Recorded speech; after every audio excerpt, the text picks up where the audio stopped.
Hello everyone, welcome to Crystal Hall. This is Aanchal Tiwari and today we are going to discuss the MCQ questions of chapter 1 that is Human Geography, Nature and Scope. ये MCQ questions आपको आपके boards के लिए साथ ही साथ अगर आप CUT domain की तैयारी कर रहे हैं तो उसके लिए बहुत ज़्यादा इंपॉर्टेंट है। ठीक है, तो चलिए स्टार्ट करते हैं। हमारा पहला क्वेश्चन है यहाँ पे, human geography is the synthetic study of relationship between human societies and earth surface. This definition of human geography is given by which one of the following geographers.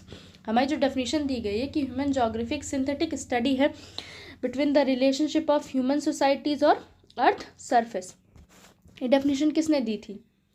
मैंने इसको लास्ट लेक्चर में अपने पढ़ाया था और बोला भी था आपको कि आप इसको याद कर लीजिए क्योंकि इसका MCQ क्वेश्चंस बनता है, तो ट्राई करिए। सही कहा, इसका आंसर क्या होगा? Option A, Ratzel. ठीक है, ये डेफिनेशन आपकी रैडज़ल ने दी है। नेक्स्ट क्वेश्चन देखते हैं, ये गलत है क्वेश्चन ना, यहाँ पे नेक्स्ट क्वेश्चन देखते हैं। यहाँ पे दिया है which one of the following is not related to dualism in geography. इनमें से कौन सा है जो डुअलिज्म से रिलेटेड नहीं है? तो nomothetic and idiographic approach, theorising and describing approach, regional and systematic approach and historical and political approach. तो पहले आप लोग ट्राई करिए, आप लोग पॉज करके ट्राई कर लिया करिए, फिर आंसर देखने की कोशिश करिए ताकि आपका भी रिवाइज होता जाए। तो देखिए, हम लोग ने पढ़ा था कि जो ज्योग्राफी है वो कई सारे सब डिसिप्लिन में डिवाइडेड है। तो हिस्टोरिकल और पॉलिटिकल ज्योग्राफी भी देखा था, तो यहाँ पे भी हमारा ड्यूअलिज्म है। फिर हमने सिस्टमैटिक और रीजनल अप्रोच की भी जाना था कि हमारे यहाँ पे डुअलिज्म ज्योग्राफी का आता है। फिर हमने देखा था कि थ्योराइजिंग और डिस्क्राइबिंग अप्रोच भी है, जिसमें कुछ मानते हैं कि हमें ज्योग्राफी में सिर्फ थ्योरी है, कुछ बोलते हैं कि इसमें थोड़ा डिस्क्रिप्शन भी हम देते हैं। ठीक है, तो बट ये वाला जो ऑप्शन ए है, नोमोथेटिक और आइडियोग्राफिक अप्रोच, ये हमारा डुअलिज्म में नहीं आता, ये हमारे ज्योग्राफी के डुअलिज्म में नहीं आता है। ठीक है, तो इसका करेक्ट ऑप्शन क्या हो जाएगा? Option A. नेक्स्ट देखते हैं, ये आई थिंक हमारे नेक्स्ट चैप्टर का है, इसमें गलती से आ गया है तो इसको हम नेक्स्ट चैप्टर में कवर करेंगे। जो हमारा सेकंड चैप्टर है पॉपुलेशन का, उसमें देखेंगे, ये इस चैप्टर का नहीं है। नेक्स्ट है हमारा कि टाइम पीरियड और उसके जो अप्रोचेज हैं उसको हमें मैच करना है। ठीक है, तो अगर हम देखें तो जो हमारा है पहला early colonial period. Early colonial period में क्या था? हमारा अर्ली कॉलोनियल पीरियड में हमारा एक्सप्लोरेशन था। उस टाइम पे कई सारा हमारा एक्सप्लोरेशन और डिस्क्रिप्शन चल रहा था, यानी कि ऑप्शन ए का 4। तो देखा जाए तो इधर सब में ऑप्शन ए के 4 हैं। ठीक, तो हमें नेक्स्ट ऑप्शन देखना है 1930s through the inter war period. इसमें अगर हम देखें तो इसमें हमारा एरियल डिफरेंशिएशन आया था। क्या आया था? एरियल डिफरेंशिएशन, यानी कि बी का 1। तो इधर हमारा 2 ऑप्शन में बचता है जिसमें बी का 1 है। अब हम देखते हैं सी या डी में से कोई भी देख लेते, तो हम डी देख लेते हैं। 1970s में हमारा इमर्जेंस होता है ह्यूमनिस्टिक, रेडिकल और बिहेवियरल स्कूल ऑफ थॉट का। तो ये देखिए option number second, radical behavioural school of thought, तो हमारा डी का सेकंड हो जाएगा। डी का सेकंड किस में है? ऑप्शन नंबर ए में। तो हमारा करेक्ट ऑप्शन क्या हो जाएगा? Option number A. ठीक है, अब हम नेक्स्ट चलते हैं। नेक्स्ट है हमारा question number 6, which of the following is the theme of human geography. Human geography का थीम क्या है? ह्यूमन ज्योग्राफी हमें क्या बताता है? ह्यूमन ज्योग्राफी बताता है the relationship between man and nature, यानी कि ऑप्शन नंबर हमारा बी करेक्ट हो जाएगा। ठीक है, स्टडी ऑफ नेचर वो तो फिजिकल ज्योग्राफी में आ जाता है। अगर हम ह्यूमन बींग्स और उनकी इकोनॉमिक एक्टिविटीज तो टोटली ह्यूमन से रिलेटेड है। ठीक है, नेचुरल कंडीशन ऑफ अर्थ ये हमारा फिजिकल ज्योग्राफी में आ जाएगा। तो यही एक ऑप्शन है the relationship between man and nature, जो हमारा ह्यूमन ज्योग्राफी से रिलेटेड है। तो इसका करेक्ट ऑप्शन क्या हो जाएगा? Option number B. Next question देखते हैं, which one of the following approaches did not emerge in 1970s। 1970s की अगर हम बात करें, इस टाइम पीरियड में हमारा जो अप्रोच डेवलप हुआ था वो था emergence of humanistic, radical and behavioural school of thought. ठीक है, कौन सा हमारा अप्रोच था? Emergence of humanistic, radical and behavioural school of thought, यानी कि हमारा रीजनल अप्रोच 1970s में डेवलप नहीं हुआ था। ये रीजनल अप्रोच हमारा लेटर कॉलोनियल पीरियड के टाइम पे था, लेटर कॉलोनियल पीरियड के टाइम में है, यानी कि हमारा करेक्ट ऑप्शन क्या हो जाएगा? ऑप्शन नंबर ए, ये 1970s में इमर्ज नहीं हुआ था। नेक्स्ट है हमारा, the concept of human geography introduced by Griffith Taylor is known by which one of the following. तो हमने आपको लास्ट लेक्चर में बताया था कि ग्रिफिथ टेलर ने मिडिल वे यानी कि मध्यम मार्ग के बारे में बताया था। अगर जो इन्वायरमेंटल डिटर्मिनिज्म और पॉसिबिलिज्म के बीच का वे दिखाया था, जो हमें हमारा न्यू डिटर्मिनिज्म के नाम से जाना जाता है। क्या नाम है? तो इन्होंने कौन सा कॉन्सेप्ट दिया था ह्यूमन ज्योग्राफी का? नियो डिटर्मिनिज्म का, यानी कि option number D is the correct answer. चलिए नेक्स्ट क्वेश्चन देखते हैं। Question number 9, who has defined human geography as the study of relationship between the human societies and earth surface. अभी हमने यही पहले क्वेश्चन में भी देखा। तो ये डेफिनेशन किसने दी थी? ये डेफिनेशन दी है रैडज़ल ने। किसने दी है? रैडज़ल ने। तो ऑप्शन नंबर ए हमारा करेक्ट हो जाता है।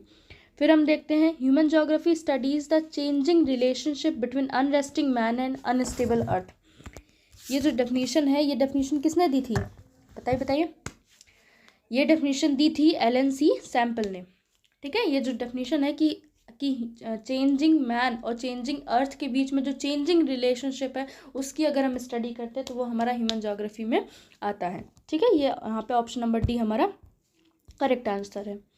फिर हम बात करते हैं, who defined the term new determinism. अभी मैंने बताया जस्ट लास्ट क्वेश्चन में, न्यू डिटर्मिनिज्म का कॉन्सेप्ट किसने दिया था?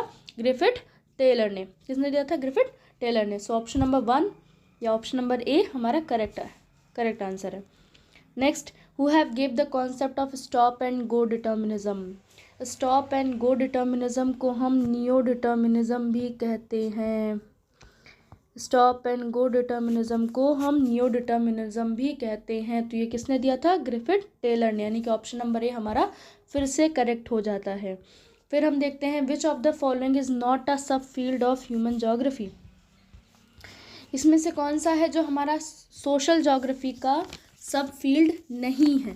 तो यहाँ पे हम देखते हैं, तो सोशल ज्योग्राफी में अगर हम देखें तो कौन कौन से सब फील्ड्स आ जाते हैं? तो सोशल ज्योग्राफी में हमारा बिहेवियरल ज्योग्राफी आ जाता है, ज्योग्राफी ऑफ सोशल वेलबींग आ जाता है, ज्योग्राफी ऑफ लीजर आ जाता है, कल्चरल ज्योग्राफी आता है, जेंडर ज्योग्राफी आता है, हिस्टोरिकल ज्योग्राफी आता है और मेडिकल ज्योग्राफी आता है। तो इसमें देखा जाए तो मेडिकल ज्योग्राफी हमारा अगर इसमें देखा जाए तो मेडिकल ज्योग्राफी हमारा सोशल ज्योग्राफी में आएगा, हिस्टोरिकल ज्योग्राफी हमारा सोशल ज्योग्राफी में आएगा, कल्चरल ज्योग्राफी भी हमारा सोशल ज्योग्राफी में आएगा, बट मिलिट्री ज्योग्राफी हमारा सोशल ज्योग्राफी का सब फील्ड नहीं है, ये पॉलिटिकल ज्योग्राफी का सब फील्ड है। ठीक है, तो करेक्ट आंसर हमारा ऑप्शन नंबर डी है।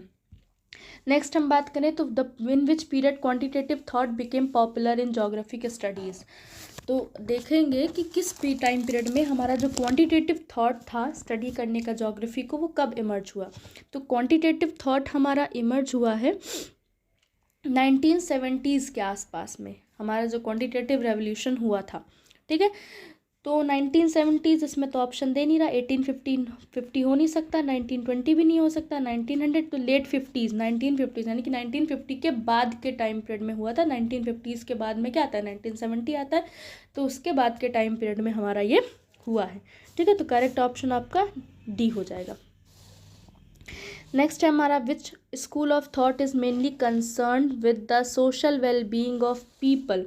इनमें से कौन सा थॉट हमारा सोशल वेलबींग के बारे में बताता है?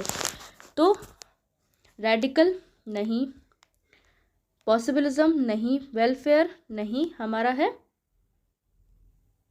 नहीं, सॉरी, हमारा वेलफेयर ही हमारा ऑप्शन है। देखिए, ऐसे मिस्टेक आप लोग एग्जाम में भी जल्दी जल्दी में कर देते हैं, तो ये ऐसी मिस्टेक आपको नहीं करनी, ध्यान से देखना है कि हमारा वेलफेयर में, जैसे सोशल वेलबींग किस में होगा? आप लोगों की देखभाल करेंगे तो सोशल वेलबींग वेलफेयर में ही ना आएगा।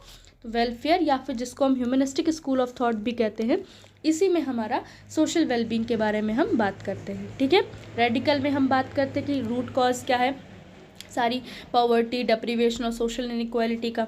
ठीक है, बिहेवियरल में हम देखते हैं कि लोग कैसे रहते हैं, उनको सोशल कैटेगरीज में डिवाइड कर देते हैं, एथनिसिटी, रेस, रिलीजन में।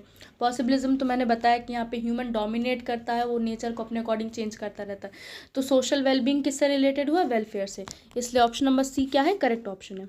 ठीक है, stop and go determinism is also known as. Next question है हमारा कि स्टॉप एंड गो डिटर्मिनिज्म को हम और क्या कहते हैं? तो स्टॉप एंड गो डिटर्मिनिज्म का दूसरा नाम है नियो डिटर्मिनिज्म। ठीक है, नियो डिटर्मिनिज्म को ही हम स्टॉप एंड गो डिटर्मिनिज्म कहते हैं। ठीक है, इसमें इसको किसने दिया था, इस टर्म को दिया था ग्रिफिथ टेलर ने। और ये इसमें बताते हैं कि जैसे जो हमारे ट्रैफिक सिग्नल होता है कि रेड मीन्स स्टॉप होना, ग्रीन मतलब जाना, वैसे ही हमारा जो इन्वायरमेंट है, हमारा जो नेचर है, जो हमारी फिजिकल जोग्राफी है, ये हमें अलाउ करता है नेचर कि जहाँ पे हमें रेड सिग्नल दिखाता है वहाँ पे हमें रुक जाना चाहिए, वहाँ पे हमें कंस्ट्रक्शन या फिर आगे की डेवलपमेंट नहीं करनी चाहिए।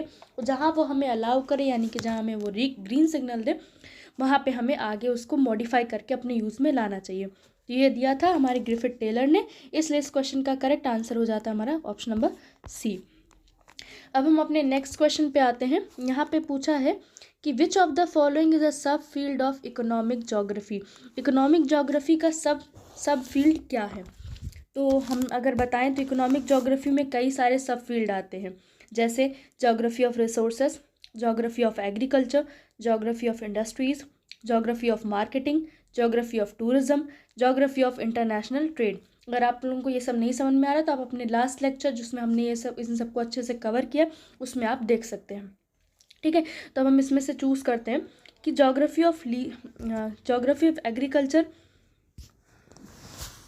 हमारा इकोनॉमिक जोग्राफी का पार्ट है। हिस्टोरिकल जोग्राफी किस में आता है, हमारा सोशल जोग्राफी में आता है। मिलिट्री जोग्राफी किस में आता है, हमारा पॉलिटिकल जोग्राफी में आता है। जोग्राफी ऑफ लीजर किस में आता है, जोग्राफी ऑफ लीजर हमारा सोशल जोग्राफी में आता है।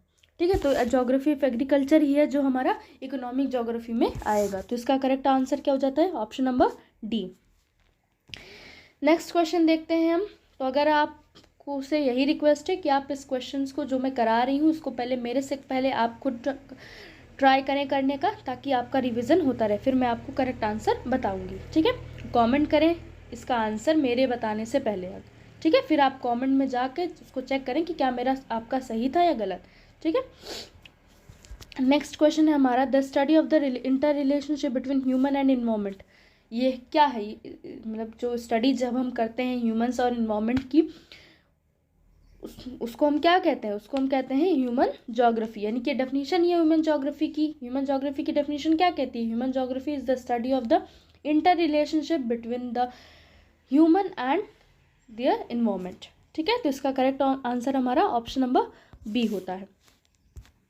नेक्स्ट हम देखें, the most important factor in the interaction between people and environment. People और इन्वायरमेंट के बीच में कौन सा ऐसा फैक्टर है जिससे हम इंटरैक्ट कर सकते हैं।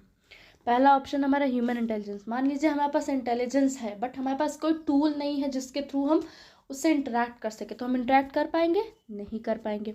ह्यूमन ब्रदरहुड, भाईचारा है हमारे पास बट हम ये नेचर के साथ नहीं शो कर पा रहे because we are not having specific tools regarding that, तो हम क्या करेंगे, हम नहीं इंटरैक्ट कर पाएंगे, तो यहाँ पे भी गलत है।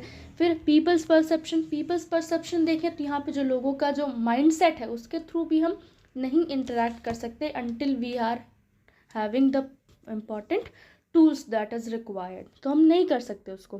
तो एक ही टूल्स है जो हमारा टेक्नोलॉजी, जिसकी मदद से हम ह्यूमन और इन्वायरमेंट के बीच में इंटरैक्ट करते हैं। अगर ये ना हो तो हम इन्वायरमेंट के साथ इंटरैक्ट नहीं कर सकते। मान लीजिए हमें पानी चाहिए, जहाँ हम रह रहे हैं वहाँ पे ग्राउंड वाटर है बट रिवर नहीं है, तो ग्राउंड वाटर के लिए हमें टेक्नोलॉजी चाहिए होगी ना, हैंड पंप की, तभी तो हम उसमें निकाल कर हम पानी पी सकते हैं। जब तक टेक्नोलॉजी नहीं, हम नहीं इंटरैक्ट कर सकते ना। तो टेक्नोलॉजी ही है जो हमें इंटरैक्ट कराती है इन्वायरमेंट से पीपल को। ठीक है, तो इसका करेक्ट आंसर हमारा ऑप्शन नंबर बी है। नेक्स्ट क्वेश्चन हम देखते हैं, who is considered the father of human geography. Human geography के फादर किसे कहते हैं, बताइए। ह्यूमन जोग्राफी के फादर का नाम है Vidal de la Blache. Vidal de la Blache को फादर ऑफ ह्यूमन जोग्राफी कहते हैं। ठीक है, तो इसका करेक्ट ऑप्शन है आपका option number D. Next question है आपका, psephology is a sister discipline of which sub field of human geography. Human geography के किस सब फील्ड में हमारा सेफोलॉजी आता है। चलिए ट्राई करिए आप लोग। सेफोलॉजी हमारा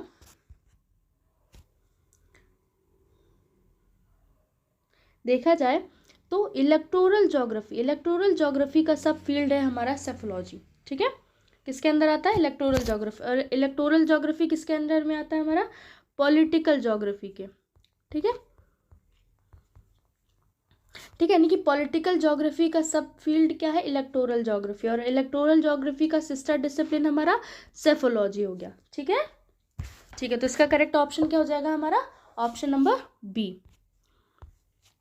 नेक्स्ट हम बात करते हैं, तो the idea that all the regions were a part of a whole that is earth is under which approach, यानी कि हम किस अप्रोच में ये बात करते हैं कि जो पूरा रीजन है, ये जो पूरा रीजन है ये हमारे एक ही अर्थ के अंडर में आता है, यानी कि पूरा होल हमें पढ़ाई करनी पे पूरा जो रीजन है वो एक पूरे अर्थ के अंडर में हमारा आता है।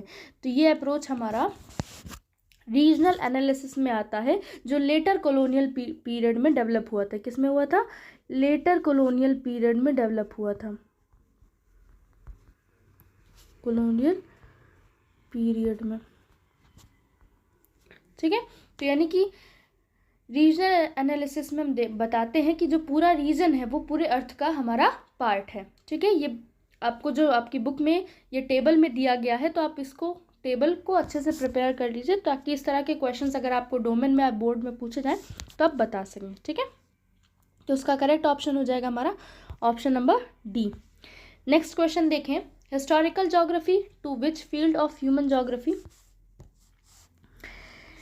आपका जो हिस्टोरिकल ज्योग्राफी है ये किस फील्ड से रिलेटेड है ह्यूमन ज्योग्राफी के, तो मैंने बताया था, अब आपको पहले के क्वेश्चन में बता ही दिया है कि सोशल ज्योग्राफी के सब फील्ड में हमारा हिस्टोरिकल ज्योग्राफी आती है। ठीक है, तो इसका करेक्ट ऑप्शन हो जाएगा option number B. Next question देखते हैं, geography dash school of thought employed Marxian theory to explain the basic cause of poverty, deprivation and social inequality, यानी कि किस स्कूल ऑफ थॉट में हम बताते हैं कि कॉज क्या है पावर्टी का, डिप्रीवेशन का, सोशल इनइक्वालिटी के कॉज के बारे में हम किस में बात करते हैं, तो ये हमारा है रेडिकल स्कूल ऑफ थॉट में। रेडिकल स्कूल ऑफ थॉट में हम मार्क्सियन थ्योरी की हम बात करते हैं। तो अगर पूछा जाए मार्क्सियन थ्योरी की बात हम किस में करते हैं, तो रेडिकल स्कूल ऑफ थॉट में, यानी कि हमारा करेक्ट ऑप्शन क्या हो जाएगा, option number B. Next question है हमारा, naturalization of human means, naturalization of human कब नेचर से इंटरेक्ट करेगा ज़्यादा, सबसे ज़्यादा नेचर से इंटरेक्ट, नेचर के भरोसे कब बैठेगा, जब उसके पास टेक्नोलॉजी कम होगी, टेक्नोलॉजिकल डेवलपमेंट कम होगा, तभी तो वो नेचर से घुलेगा मिलेगा। भाई टेक्नोलॉजी होती तो नेचर को ही अपने अकॉर्डिंग मॉडिफाई कर लेता, बट अभी उसके पास टेक्नोलॉजी नहीं है तो वो नेचर को मॉडिफाई नहीं कर सकता है, तो उसको उसी कंडीशन में रहना पड़ेगा जो नेचर उसको प्रोवाइड कर रहा है, तभी तो नेचुरलाइजेशन ऑफ ह्यूमन हुआ। ह्यूमन नेचर के पास ज़्यादा से ज़्यादा रह रहा है, नेचर में ज़्यादा घुल मिल रहा है, तो ये कब होगा, जब हमारा टेक्नोलॉजिकल डेवलपमेंट लो होगा। तो इसका हमारा करेक्ट ऑप्शन क्या हो जाता है, ऑप्शन नंबर ए। नेक्स्ट हम बात करते हैं, which subject is called mother discipline, किस सब्जेक्ट को हम मदर डिसिप्लिन कहते हैं, तो क्या होगा आंसर बताइए। सही कहा, इसका करेक्ट ऑप्शन है आपका ज्योग्राफी। ज्योग्राफी को ही हम मदर डिसिप्लिन कहते हैं, क्योंकि ज्योग्राफी सारे सब्जेक्ट से रिलेटेड है। ठीक है, तो इसीलिए इसको हम ज्योग्राफी को हम मदर डिसिप्लिन कहते हैं। नेक्स्ट क्वेश्चन है हमारा, which approach of human geography was followed in colonial period. तो दो अप्रोच है, अगर हम देखें कॉलोनियल पीरियड को हम दो पार्ट में डिवाइड कर सकते हैं, एक है हमारा अर्ली कॉलोनियल पीरियड, एक है हमारा लेटर कॉलोनियल पीरियड। ठीक है, अगर कॉलोनियल पीरियड पूछा यानी कि कॉलोनियल पीरियड की स्टार्टिंग हो रही है, ठीक है, एंड वाला नहीं, एंड के लिए आपको लेटर वर्ड यूज़ करके देगा वो। तो अर्ली अगर हम बात करें, अर्ली कॉलोनियल पीरियड में हमारा कौन सा अप्रोच डेवलप हुआ था, एक्सप्लोरेशन एंड डिस्क्रिप्शन का, एक्सप्लोरेशन एंड डिस्क्रिप्शन का। ठीक है, बट वो इस ऑप्शन में आपके नहीं दिया है, दिया ही नहीं अर्ली वाला, तो यानी कि अर्ली नहीं होगा। अब हम बात करते हैं लेटर कॉलोनियल पीरियड की। तो लेटर कॉलोनियल पीरियड में हमारा क्या हुआ था, हमारा रीजनल एनालिसिस हुआ था, तो इसका हमारा करेक्ट ऑप्शन क्या हो जाएगा, ऑप्शन नंबर डी। तो यहाँ पे कॉलोनियल पीरियड में तो आप दो पार्ट्स में डिवाइड करके देख लीजिएगा कि कौन सा वाला पूछा है। ठीक है, जो ऑप्शन में रहेगा वो आप ऐसे ही टिक कर दीजिएगा। तो इसका करेक्ट आंसर क्या हो जाएगा, ऑप्शन नंबर डी। तो दैट्स ऑल फॉर टुडे। अगर आपको कोई भी क्वेरी होती तो हम हमारे मेल पे कांटेक्ट कर सकते हो, साथ ही साथ फ़ोन नंबर पे भी आप पूछ सकते हैं। और अगर आपको ज़्यादा एमसीक्यू प्रिपेयर करने हैं तो आप हमारे Telegram channel crystal all Indian पे ज्वाइन कर सकते हैं। Thank you, that's all for today.